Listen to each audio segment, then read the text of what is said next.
Buenas noches, Sara. Buenas noches, Chema. Bienvenidos una noche más al programa Una mirada al pasado. En el programa de hoy trataremos los temas de los precedentes históricos en la antropología sociocultural.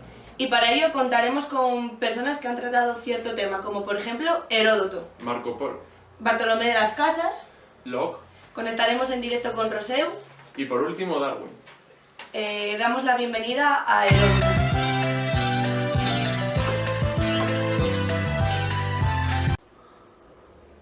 Buenas noches, Heródoto. Buenas noches, es un placer estar otra vez más en un programa como este. Bienvenido y el placer es nuestro. En tu última obra nos hablas sobre una perspectiva diferente de la historia.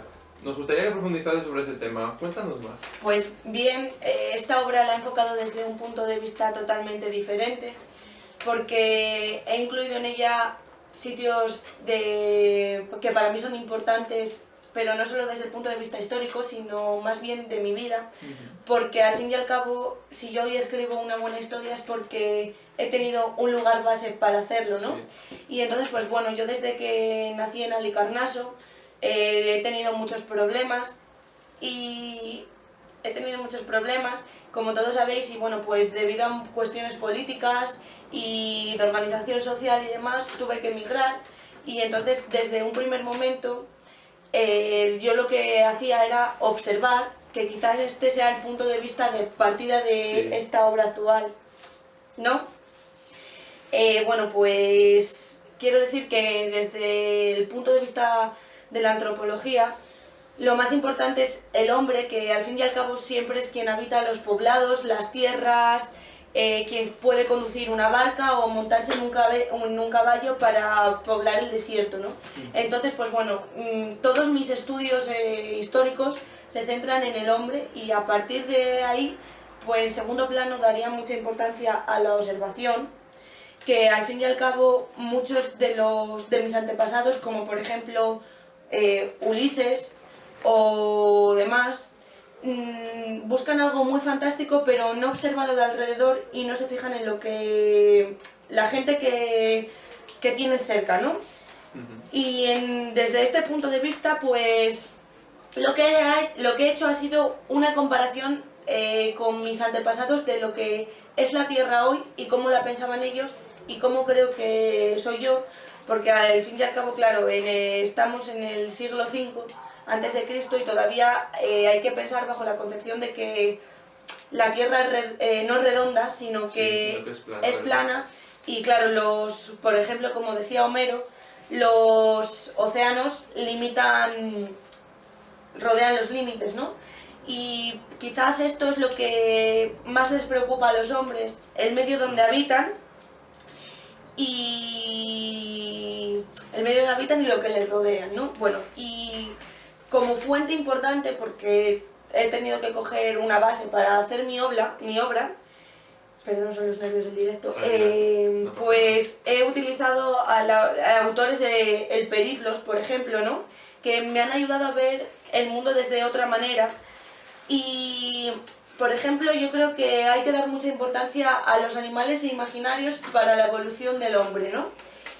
Además, no solo a los animales imaginarios, sino que los hombres se dividen en torno a tres partes de la Tierra, desde mi punto de vista, y es quizás en lo que Comparto tu punto. más se centra toda mi antropología, ¿no? Al fin y al cabo.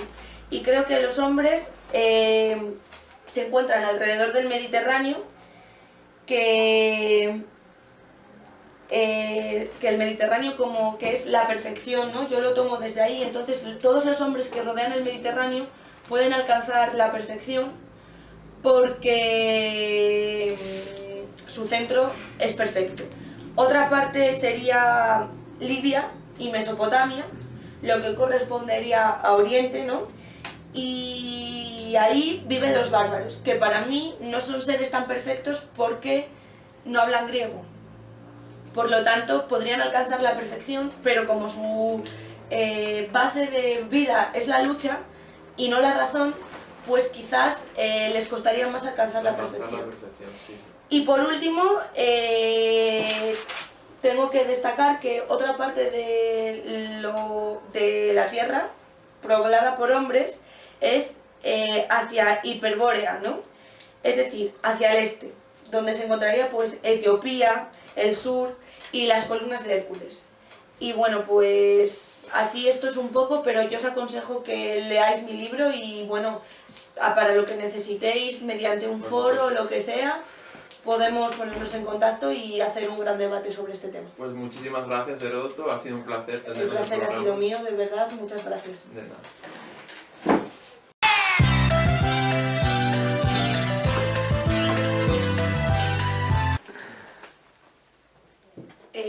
Bueno, buenas noches de nuevo. Después de la entrevista con Heródoto, tenemos el placer de tener con nosotros al mismísimo Marco Polo, que acaba de llegar de Oriente y de China y nos va a contar un poco su experiencia allí y lo que ese viaje ha supuesto en el desarrollo de la antropología, ¿no? Bueno, muy buenas noches. Sí, después de haber escrito mi libro de las maravillas, yo os voy a contar un poco mi concepción sobre la antropología y sobre el hombre que he podido investigar en mi viaje a China.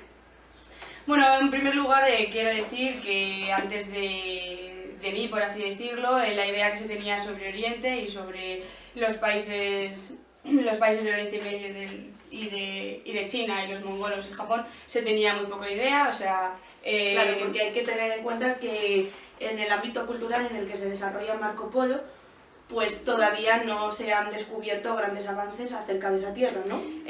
Sí, se tenían ideas muy confusas, muy mitificadas, no se sabía exactamente qué era lo que había más allá de lo que es el mundo occidental.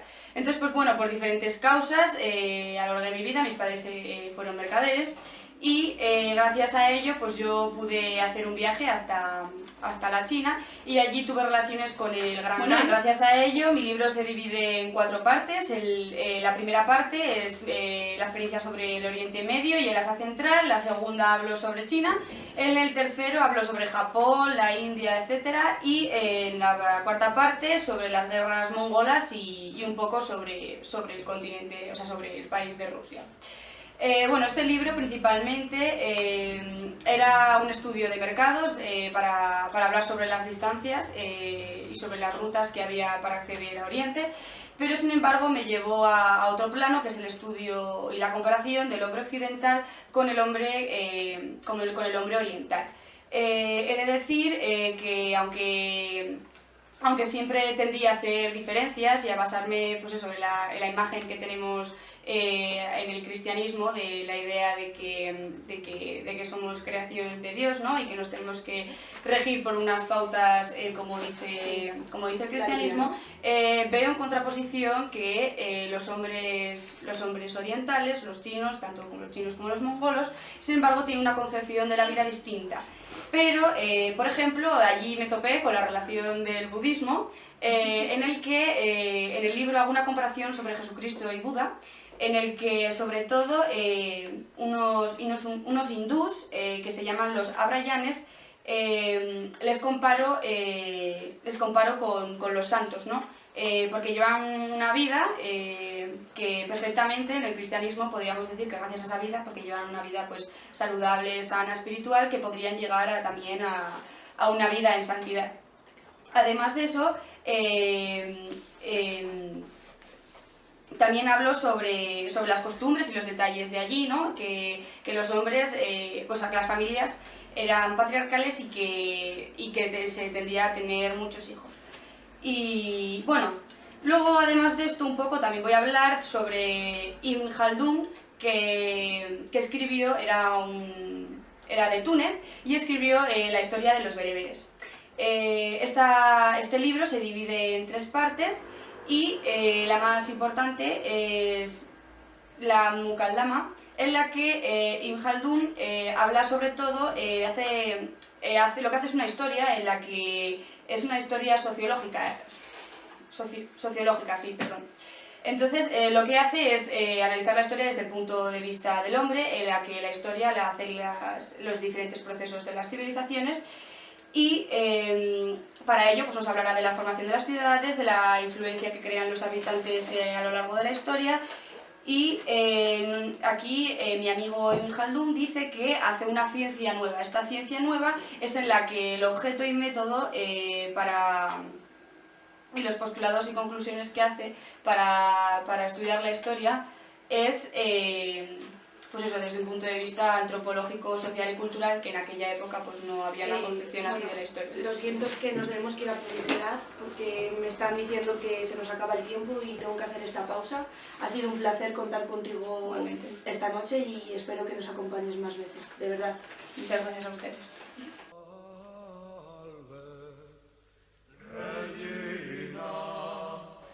Bueno, tras esta breve pausa de publicidad, volvemos al programa. Tengo sentado a mi derecha a Bartolomé de las Casas. Me ha encantado, la verdad es un placer. Me gustaría preguntarte, ¿por qué piensas que los indios y los españoles tienen que tener los mismos derechos?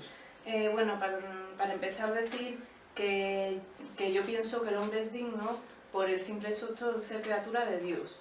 Yo pienso que el hombre, precisamente por su naturaleza, tiene unos derechos naturales, y esos derechos Innegables, son ¿no? ¿Verdad? el derecho a la libertad de pensamiento y acción, el derecho a vivir en sociedad, a aceptar a sus gobernantes, a practicar libremente una religión y comunicárselo a los demás.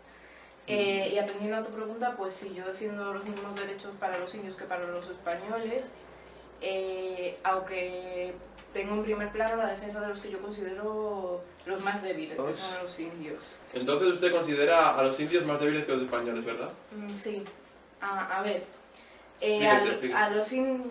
a los indios les considero seres humanos de plenos derechos, con racionalidad, libertad, sociabilidad, derecho a gobernarse, a preservar su cultura, a tener posesiones y tierras y aceptar libremente la religión cristiana.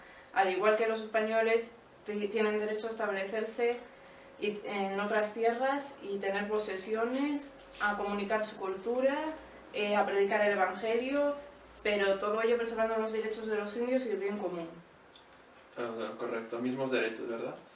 Sí, mi lema es: todos los hombres son racionales y libres. Y cuando digo todos los hombres me refiero a todos en general, sean indios, españoles, africanos o de la nacionalidad que sean, que por el hecho de ser seres humanos pienso que deben tener todos unos derechos comunes.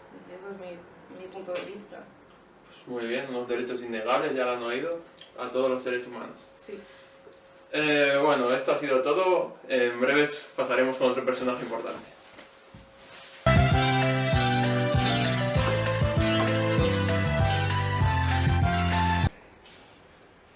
Buenas noches. Muy buenas noches. Bueno, después de esta breve pausa tenemos con nosotros a Locke, que nos va a hablar sobre su última publicación, que ha salido a la luz últimamente y sin duda va a ser uno de los acontecimientos del verano del 2014, ¿no? Bueno, en primer lugar decir que estoy encantado de estar aquí en este programa con esta señorita.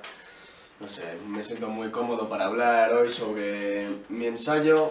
Y de primeras os voy a decir brevemente qué es lo que he tratado aquí. Bueno, mi ensayo presenta una filosofía detallada y sistemática de la mente y el pensamiento. Intenta responder a preguntas como, por ejemplo, cómo pensamos y percibimos, cómo nos expresamos a través del lenguaje, la lógica y las prácticas religiosas. Bueno, sobre todo me centraré en la primera pregunta, ¿vale? Que es la que quizás más tiene que ver con la antropología, ¿no? Pues sí, ¿cómo pensamos? Voy a empezar comentando el punto más importante de toda mi obra, que es atacar a las escuelas de Platón y Descartes sobre su pensamiento, ¿no? su pensamiento, porque ellos Bien. sostenían que el conocimiento es innato. Y de esta manera comienza a oponerse a esta idea de que todos nacemos sabiendo unos principios fundamentales. La justificación habitual para esta idea es que todos los seres humanos estamos de acuerdo con los principios universales, pero realmente no es así. Yo, al contrario, sostengo que ningún principio es aceptado por todas las personas del planeta Tierra. ¿Y por qué crees que ningún principio puede ser aceptado acerca de las Porque realmente, si pensamos en nuestra moralidad, realmente no todo el mundo va a pensar de la misma forma. Una persona estaría dispuesto a matar a otra y muchas otras personas no. Entonces ahí no hay una clara... Bueno, es que no todos están de acuerdo con esos temas. Y bueno, otro argumento que he utilizado para refutar el conocimiento innato es que todos los seres humanos no pueden tener ideas en sus mentes de las que no son conscientes. Por lo tanto, no podríamos decir que poseemos unos principios básicos. O sea hasta que tú no afirmas que nos todo lo que enseñen. tenemos en la mente es un proceso Sí. elaborado Es un conocimiento empírico, realmente se necesitan experiencias para poder para o sea, para poder poder- construir una idea Sí, firme sí. y sólida. Sí, porque realmente a veces, bueno, a menudo realmente, ideas que se califican como innatas son tan complejas que se necesita una escolarización para que se puedan llegar a entender. Bueno, pues hoy pensábamos tener también a la Fito y a Vico, pero no han podido estar, así que su compañero nos va a introducir un poco a sus ideas y a lo que ellos defienden. Son dos compañeros que estamos hombro con hombro ahí en la biblioteca con unos cuantos libros y realmente mi amigo Lafitao tiene una teoría bastante interesante. Representa el primer intento importante de etnografía comparativa tomando como base un trabajo de campo y lo realizó a través de una comparación entre dos grupos de indios que se llaman los hurones y los iroqueses. También voy a destacar la obra de mi colega Vico, que se titula La ciencia nueva y es una historia de la humanidad que divide su periodo en tres grandes etapas. Vale, bueno, pues ha sido un placer tenerte esta noche aquí, porque Nos vamos a ir a hacer una breve pausa. Disculpen, me llega desde producción que vamos a poder conectar en directo con Rousseau para que él también nos pueda transmitir sus ideas acerca de la antropología, pero esto será en un momento y después de la publicidad. No se vayan.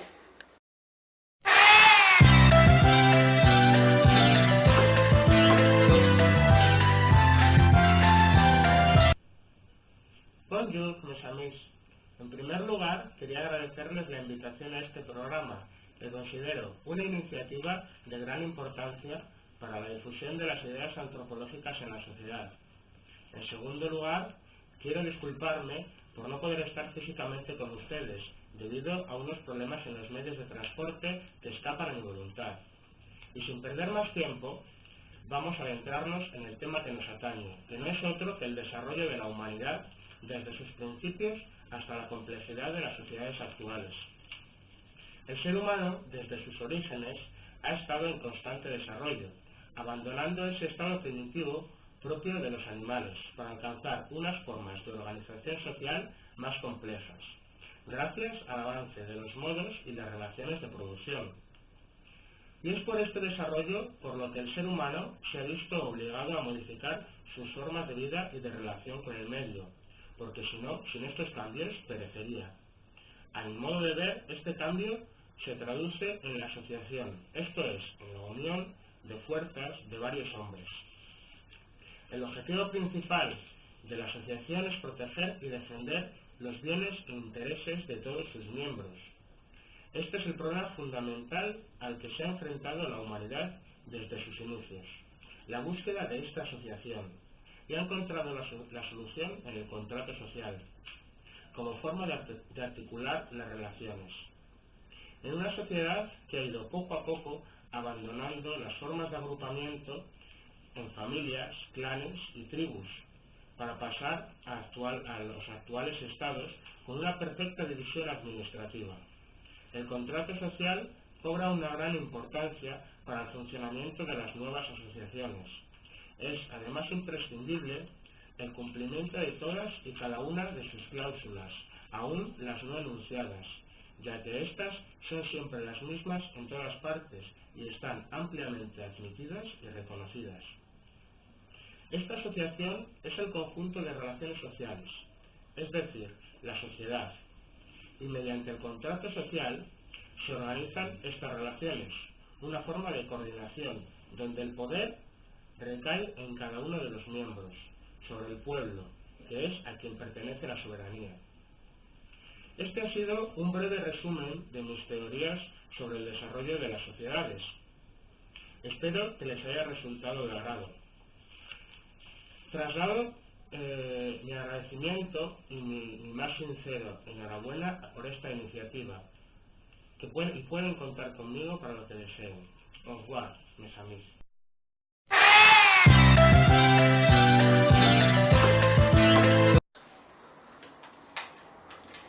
Bueno, pues por último esta noche tenemos con nosotros al magnífico Darwin, que nos va a hablar sobre su teoría de las especies, que acaba de ser publicada y bueno, sin duda alguna va a ser una obra que va a tener mucho que hablar, ¿no? Correcto, Sara. Lo primero, enhorabuena por tu programa, me encanta y lo sigo siempre que pueda, la verdad. Vamos a empezar a hablar, quiero aclarar dos conceptos, lo primero en lo referente a la antropología sociocultural. El primer concepto es son dos conceptos acuñados en torno a 1800 y por tanto son conceptos recientes. Me gustaría mirar Por mis supuesto, apuntes. sí, claro, lo que Sacarlo. necesites. El primer concepto del que voy a hablar es la etnología. Es la ciencia social que estudia y compara diferentes pueblos y culturas del mundo antiguo y actual. Algunos autores la consideran una disciplina y método de investigación de la antropología. Esta ciencia, la etnología, estudia sistemáticamente y busca establecer relaciones comparativas entre las características de los diferentes pueblos humanos y desde diferentes aspectos como pueden ser, no sé qué decir, la diversidad cultural, el parentesco entre diferentes sociedades. Sí, o sea, abarca como varios campos Abarca de... sí, varios campos. Bien. También tenemos la religión, tu influencia, etc. El otro concepto del que me gustaría hablarte, para entender bien lo que voy a hablar después, es la etnografía. La etnografía es un concepto similar, también es un método de investigación que consiste en... En el cual tú te has centrado en alguna parte de tu obra, ¿no? Sí, me he centrado bastante, hablaré luego de ello. Es una de las herramientas investigativas y algunos autores ya la llegan a considerar una rama de la antropología cultural. En un principio te puedo decir que este método se utilizó para analizar a las comunidades aborígenes y actualmente se aplica en el estudio de cualquier grupo que se pretenda conocer. Claro, por esto es por lo que está relacionado con la antropología, ¿no? Exactamente, cualquier grupo que quieran conocer aplican este método. Vale, pues bueno, pues... Y ahora pues me gustaría, si me permites, Sí, sí, me gustaría hablaros un poco de mi libro, ya que me comentan que está creando gran polémica, Por el origen de las supuesto, sí. especies. la verdad es que sí, ha sido trending topic muchos días, Está siendo muy estos hablado, días me ha llegado, pasados. me ha llegado. Y bueno, pues tenemos poco tiempo, así que por favor proceda rápido. Básicamente quiero explicar un poco el Sí. evolucionismo, que es en lo que se basa principalmente. Lo definiría, ¿cómo definirlo para que lo entienda bien la gente? A ver, tú imagínate, en la naturaleza hay gran diversidad de seres vivos y especies, ¿no? Pues algunos de esos individuos experimentan variaciones en sus características que les permiten mejorar, por ejemplo, yo que sé, que te digo, un conejo, pues un pelaje mejor, ser Sí. más rápido. Les permiten esquivar depredadores, no sé cómo decirte, y así reproducirse más. Sí, Y esa característica va pasando de una generación en otra. Y a eso es lo que llamaríamos selección natural. sí. Una... O sea, la selección natural es como lo que pervive de cada especie Exactamente. mejor para que esa cosa mejor se pueda transmitir a generaciones pasadas y mejorar la especie, lo que ¿verdad? llamaríamos herencia genética. Bueno, pues el tiempo se nos ha acabado, el tiempo vuela Otro día y, volveremos. por supuesto, todos los personajes que esta noche nos han acompañado, espero poder contar con Por vosotros supuesto, Sara, y por contigo especialmente dentro de un tiempo cuando el libro haya tenido más furor, quizás mañana o dentro de unos años aparezca la Cuando me película. digáis estaré encantado. Así que pues bueno, con todos ustedes hasta aquí, ha sido un placer volveros a acompañar otra noche más y esperemos que la semana que viene sigan ahí a pie de cañón como cada miércoles. Buenas tardes y hasta siempre.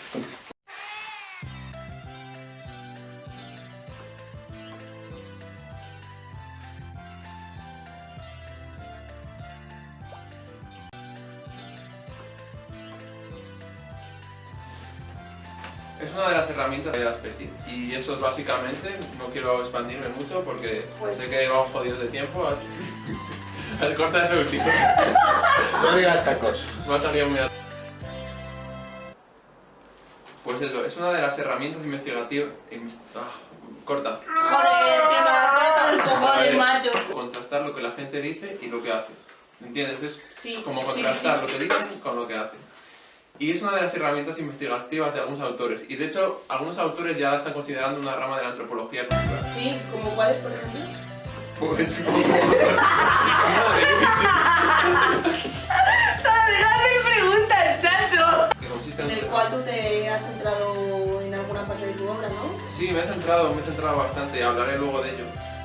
Y bueno, me gustaría decir que es un método de investigación que consiste en observar las cortas. Por la parte de Por el hierro. Encima un frente nuboso por el yeso. Le doy un 10 al tiempo de mañana porque me encanta, de verdad. Es así como soleado, que no entiendo Ay, nada. que no. Me callo. Ay, que no, que no. Me callo. Bueno, pues para finalizar y debido a otros problemas que no nos incumben, hoy tenía que estar con nosotros. Es que me quedo bien la primera, macho, ahora ya se me está diciendo.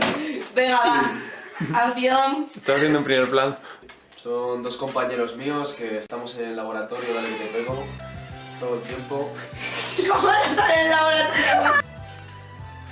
A China y allí tuve relaciones con el Gran Khan, que se llamaba corta. Joder, macho. Bueno, pero esto lo cortamos y ya Pero está. léelo, no te preocupes. Pero que es que no lo tengo escrito. Ah, vale. Es que son los indios. O sea, ¿consideras que los indios hay que defenderlos antes que a los españoles? Y los indios... Corta. Chema, no le hagas preguntas. Fátima, intenta mirar un poco la cámara. Me gustaría decir que es un método de investigación que consiste en observar las cortas.